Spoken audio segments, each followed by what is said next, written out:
morning. My dear brothers and sisters, if you have been following the news, especially the international news, you will know that there has been some disagreement between the President of the United States and the present Pope. Pope Leo XIV, in his message during the vigil, prayer vigil for peace last Saturday, spoke against war. And hindi naman po bago yun, no? Yung mga naunang mga papa ay tutol sa mga gyera. Sapagkat naniniwala silang walang nananalo sa gyera. All are losers in any war. So, hindi yun did not come so kindly to the President of the United States. And he called the Pope weak in crime. Weak in crime. And the Pope, when he was asked during the flight to Algeria, responded by saying, I have no fear of either the Trump administration or speaking out loudly about the message of the gospel. That's what I believe I am called to do, what the church is called to do. Yun ang sagot niya. Siya'y tinawag upang ipahayag ang mensahe ng Ebanghelyo. At hindi siya natatakot kahit kanino.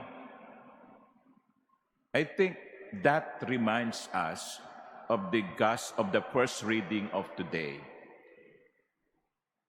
In several days now, the first reading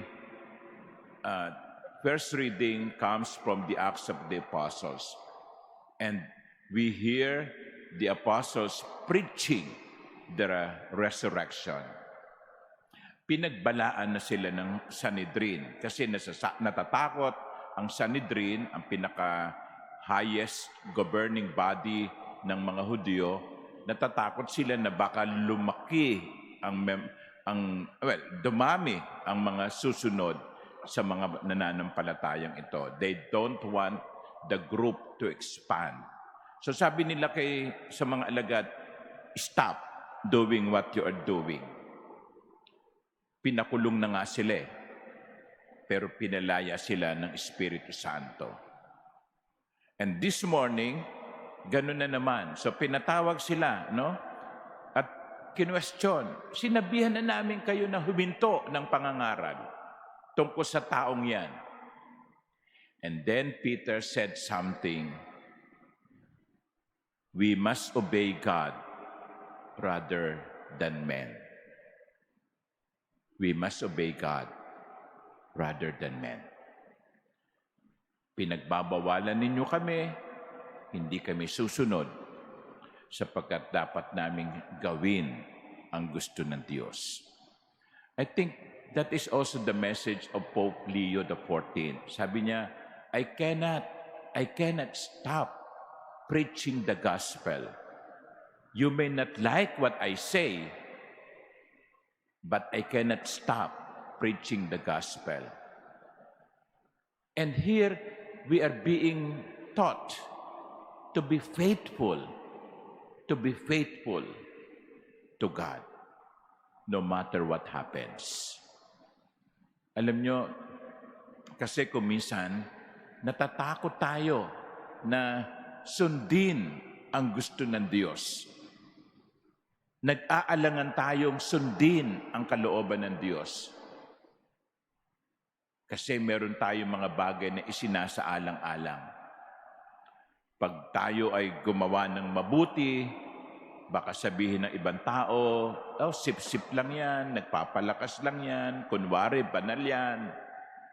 Kapag gumagawa tayo ng tama, pwede tayong kainisan ng mga tao.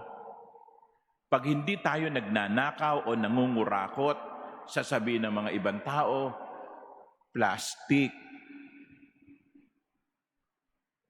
Pero dito sa unang pagbasa, tinuturuan tayong maging tapat sa Diyos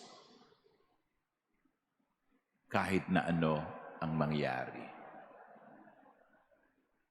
Maging tapat sa Diyos. Sapagkat gaya ng narinig natin sa Ebanghelyo, whoever believes in the Son has eternal life, but whoever disobeys the Son will not see life. Yun ang pangako sa atin ng Ebanghelyo. Ang sino mang sumusunod sa anak ay magkakaroon ng buhay. At sino mang sumusuway sa anak ay hindi magkakaroon ng buhay. Here, there is a promise of eternal life to those who obey God. That's why Peter could say with all courage, we must obey God rather than man. Kaya mga minamahal kong kapatid, ito'y isang paanyaya sa atin. Sundin natin ang Diyos at Siya ang bahala sa atin. Gawin natin ang kalooban ng Diyos at Siya ang bahala sa atin. Amen.